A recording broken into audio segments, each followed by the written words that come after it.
வணக்கம். இன்றைய பதிவில் 10ஆம் வகுப்பு அறிவியல் பார்ட் 2 வீடியோவில் உள்ள தகவல் பார்க்கலாம். நியூட்டனின் இரண்டாம் இயக்க விதி.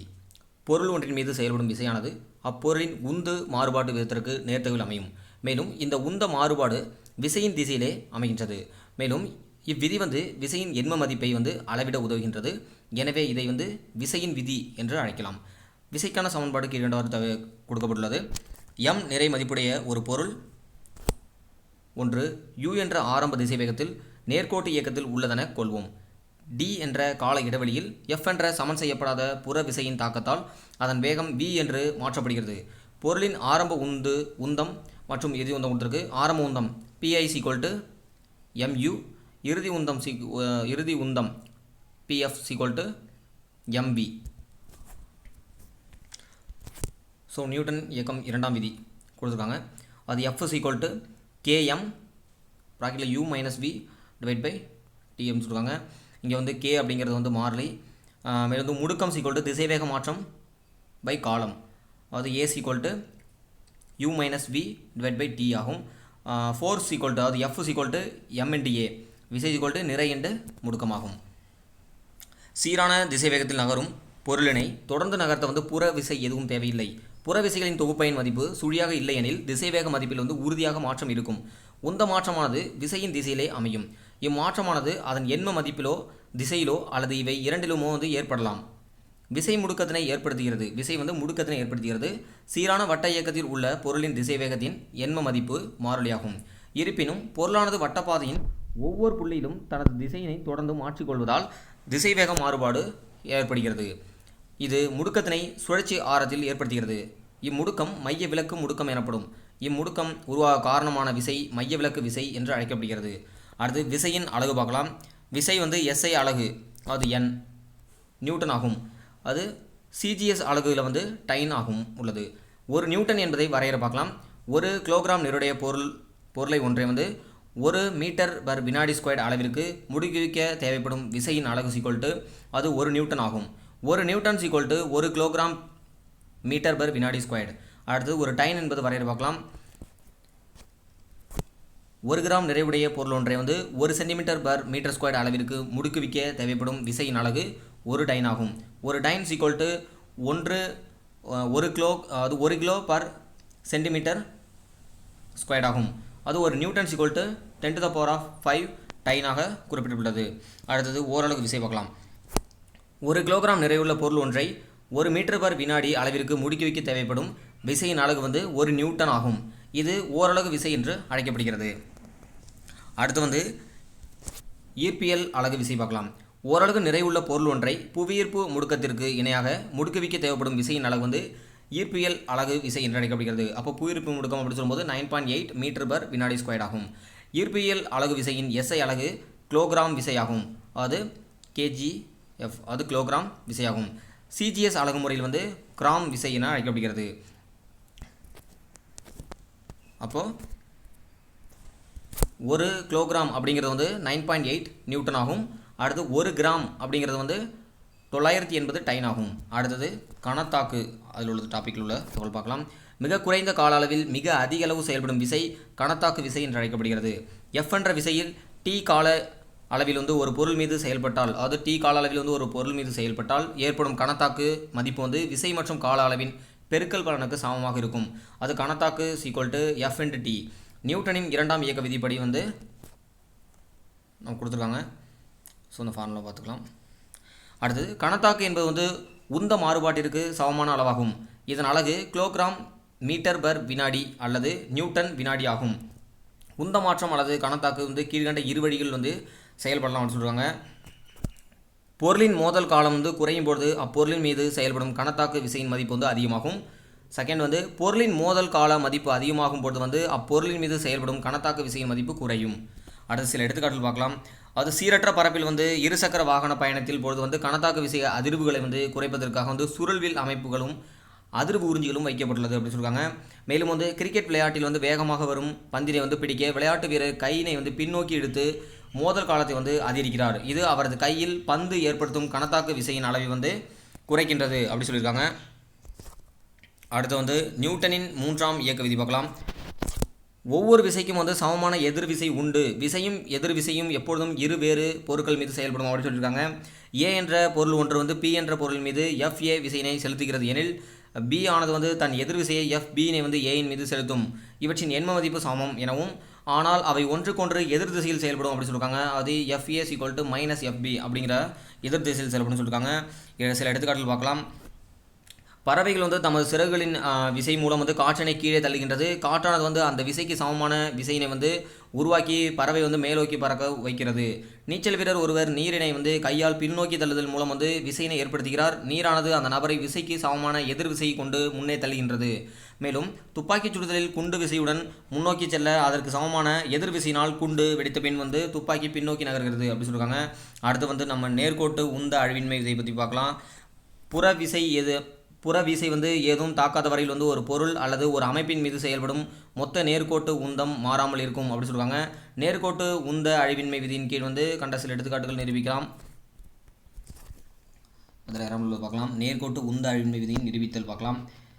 பொதுவாக வந்து A மற்றும் B என்ற இரு பொருட்கள் நிறைகள் வந்து முறையே M1 மற்றும் M2 என்க. அவை வந்து நேர்கோட்டில் பயணிப்பதாக கொள்வோம். U1 மற்றும் U2 என்பவை வந்து அவற்றில் ஆரம்ப திசை வேகங்களாக கொள்வோம். பொருள் A ஆனது Bயை விட திசை வேகத்தில் வந்து செல்வதாக கருதுவோம். D என்ற கால இடைவெளியில் வந்து பொருள் Aனது வந்து Bயின் மீது மோதலை ஏற்படுத்துகிறது.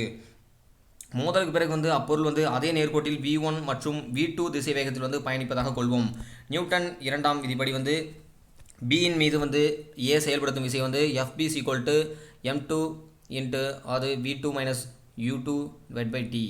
அதேபோல் வந்து Aயின் மீது B செயல்படுத்தும் விசை வந்து விடுவாங்க. நியூட்டன் மூன்றாம் இயக்க விதிப்படி வந்து Aயின் மீது செயல்படும் விசையானது Bயின் மீது செயல்படும் விசைக்கு வந்து எதிர் திசையில் அமையும் சமமாக இருக்கும். எதிர் விசைக்கு வந்து சமமாக இருக்கும் அப்படின்னு சொல்லியிருக்காங்க. அடுத்து மேற்கண்ட சமன்பாடுகள் நிகழ்விலிருந்து வெளிவிசையின் தாக்கம் எதுவும் இல்லாத பொழுது வந்து மோதலுக்கு பின் உள்ள மொத்த உந்த மதிப்பு மோதலுக்கு முன் உள்ள மொத்த உந்த மதிப்பிற்கு சமம் என காட்டுகிறது. இது பொருளின் மீது செயல்படும் மொத்த உந்தம் ஒரு மாறிலி என்ற நேர்கோட்டில் உந்த அழிவின்மை விதி வந்து நிரூபிக்கிறது அப்படின்னு சொல்லுவாங்க. அடுத்து வந்து ராக்கெட் ஏவுதல் நிகழ்வு பார்க்கலாம். ஒரு ராக்கெட் வந்து ஏவுதல் வந்து நியூட்டன் மூன்றாம் விதி மற்றும் நேர்கோட்டு உந்த அழிவின்மை விதி இவை வந்து இரண்டும் பயன்படுகின்றது. ராக்கெட்டுகளில் உந்து கலனில் வந்து எரிபொருட்கள் அதாவது திரவம் அல்லது திட நிலையில் நிரப்பப்பட்டிருக்கும்.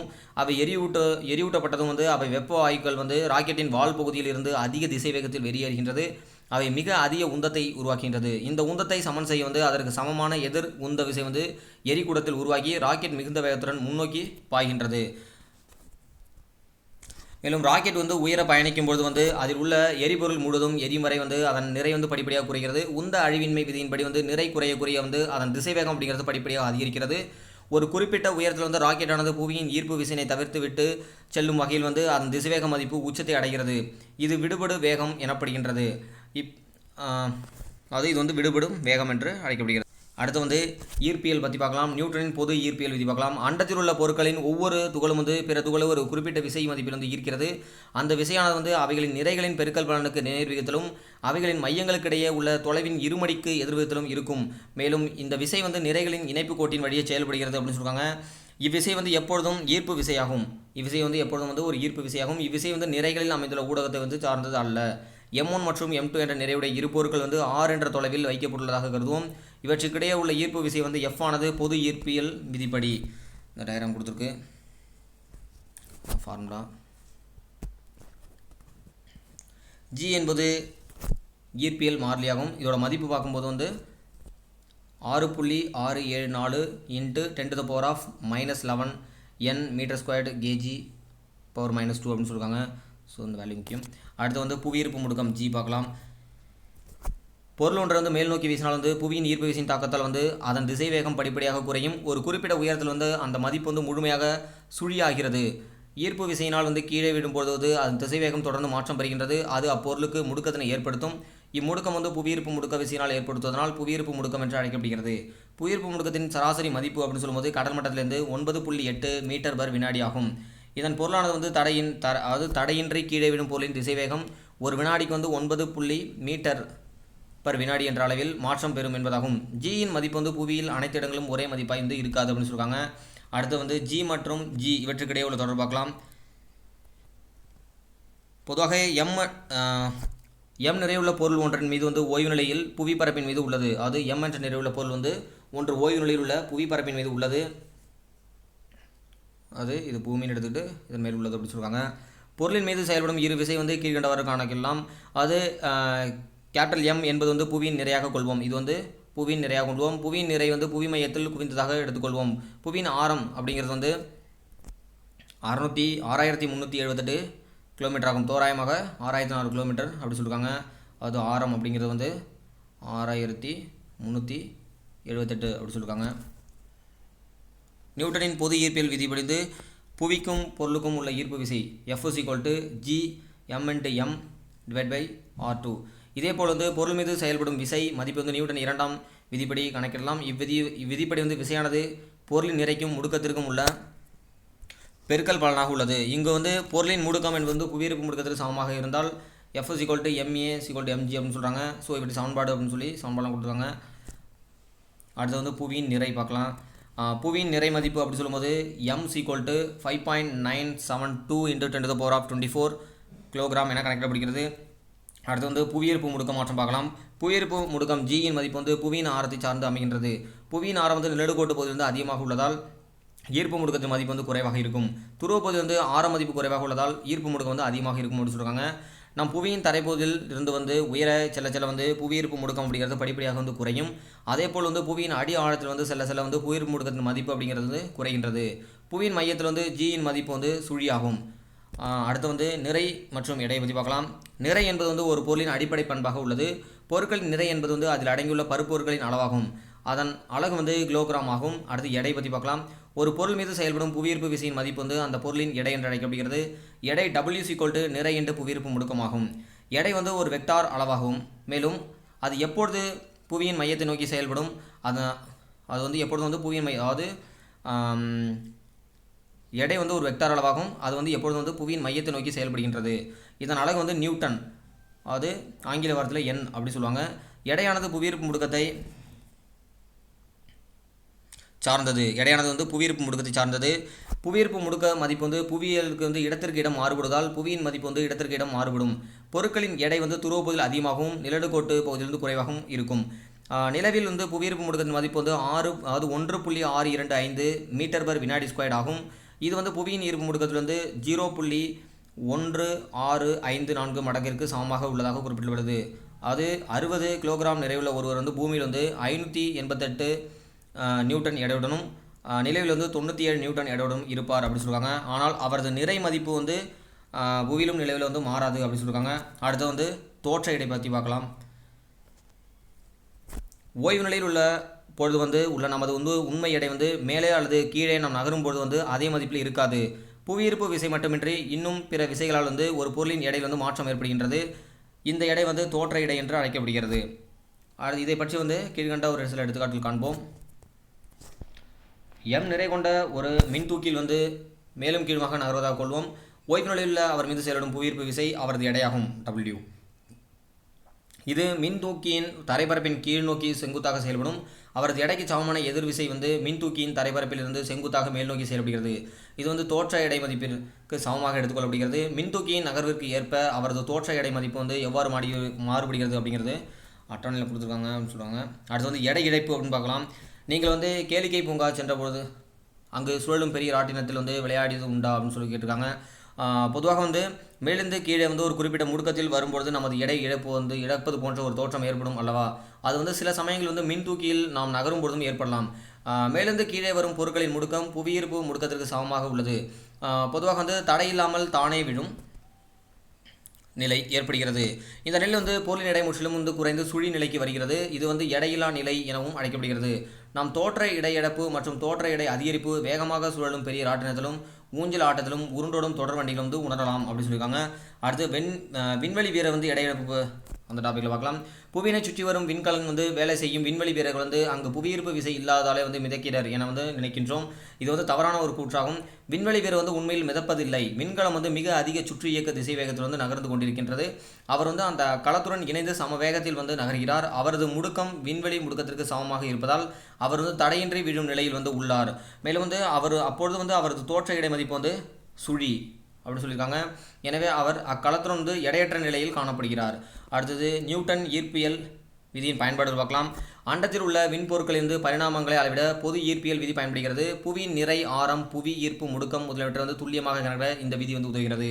புதிய விண்மீன்கள் மற்றும் கோள்களை கண்டுபிடிக்க இந்த விதி உதவுகிறது. மேலும் வந்து சில நேரங்களில் வந்து விண்மீன்களின் சீரற்ற நகர்வு அருகிலுள்ள கோள்களின் இயக்கத்தை வந்து பாதிக்கிறது. அந்த நேரங்களில் வந்து விண்மீன்களின் நிறையினை வந்து அளவிட வந்து இந்த விதி வந்து பயன்படுகின்றது. அடுத்து தாவரங்களின் வேர் முளைத்தல் மற்றும் வளர்ச்சியின் வந்து புவியீர்ப்பு விசை சார்ந்து அமைகின்றது. புவி திசை சார்பு இயக்கம் என்று அழைக்கப்படுகிறது. இவற்றை இந்த நிகழ்வு வந்து இவ்வியக்க விதியில் பயன்படுகின்றது. விண் பொருட்களின் பாதையை வந்து வரையறை செய்வதற்கு இந்த விதி பயன்படுகிறது. ஸோ நம்ம தேவையான தகவலாம் அதில் வந்து ஓரளவு பார்த்தாச்சு. இந்த தகவல் உங்களுக்கு பிடிச்சிருந்தா உங்கள் ஃப்ரெண்ட்ஸுக்கு ஷேர் பண்ணுங்கள். தேங்க்யூ.